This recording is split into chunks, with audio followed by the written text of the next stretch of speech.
Hello बच्चों, let's read the question. Two coils of self inductance L1 and L2 are placed so close together that effective flux in one coil is completely linked with the other.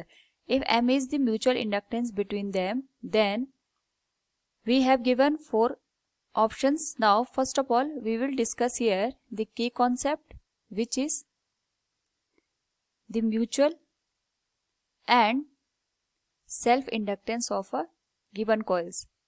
तो जब भी हम बात करते हैं यहाँ पे इंडक्टेंस की, तो इंडक्टेंस एक प्रॉपर्टी होती है किसी भी कॉइल की जो उसमें करंट फ्लो हो रही होती है उसके चेंज का अपोज करता है।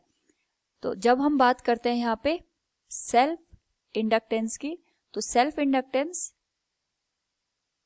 Is a property of a coil जो अपने में ही जो करंट फ्लो हो रही होती है उसके चेंज का यहाँ पे अपोज करता है। तो अगर हम बात करें यहाँ पे सेल्फ इंडक्टेंस की, तो सेल्फ इंडक्टेंस को अगर हम एक फिजिकल प्रॉपर्टी मान के चले, it is given as a inductive coil जिसका coefficient of self inductance given by L। और यहाँ पे अगर हमारे पास गिवन कॉइल है, इसका जो सेल्फ इंडक्टेंस की value that is L।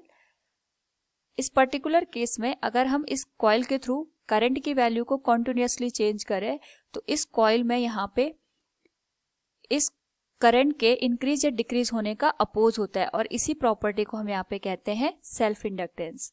Now अगर हम सिमिलरली यहाँ पे समझे म्यूचुअल इंडक्टेंस को, तो mutual inductance is also a property of a coil जिसमें एक कॉइल दूसरे कॉइल में करंट के फ्लो होने पर जो चेंजेस होते हैं उस चेंजेस का अपोज करता है। बट यहाँ पे हमें ये ध्यान रखना है कि जो दोनों कॉइल हम कंसिडर कर रहे हैं उसमें एक कॉइल की जो करंट होती है उसकी वजह से जो यहाँ पे मैग्नेटिक फ्लक्स होता है वो दूसरी कॉइल को लिंक करता है। सपोज ये L1 कॉइल हो गई और ये हमारे पास यहाँ पे L2 कॉइल हो रही है। तो इस पर्टिकुलर केस में अगर यहाँ पे करंट फ्लो होती है और इस करंट की वजह से जो मैग्नेटिक फील्ड है that also link with L2, तो अगर हम यहाँ पे I1 को चेंज करें तो I1 के चेंज होने की वजह से यहाँ पे जो फ्लक्स होगा that will link with L2, it will also change. और यहाँ पे अगर फ्लक्स के चेंज होगा तो उस पर्टिकुलर केस में जो सेकंड कॉइल है उसमें EMF इंड्यूस हो जाता है। तो यहाँ पे जो दूसरी कॉइल है वो पहली कॉइल में करंट के फ्लो का अपोज करता है और इसी प्रॉपर्टी को हम यहाँ पे इंडिकेट करते हैं म्यूचुअल इंडक्टेंसेस को M से हम डिनोट करते हैं।